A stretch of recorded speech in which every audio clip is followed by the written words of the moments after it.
步入7字頭，好多老人家都好驚柏金遜同埋三高嘅問題。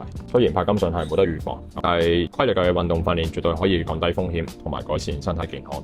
我叫袁美安，我係退休人士，我都退咗休20幾年㗎啦。我而家77歲，不嬲都係懶做運動嘅，成日坐屋企。咁我有膝頭哥痛嘅問題，換咗膝頭哥嗰個膠嘅，換咗成半年都仲係痛嘅，點解行路？咁醫生咧就話我因為肌肉流失，應該練翻多啲肌肉，所以咧我就上嚟呢度做運動，做咗半年度，就覺得好啲，行路都穩陣咗啲咁樣。咁針對翻奶奶膝頭嘅問題同埋佢冇運動經驗啦，主要都俾翻針對下肢嘅運動動作俾佢，譬如一個單腳嘅弓箭步啦，訓練翻兩邊嘅平衡力。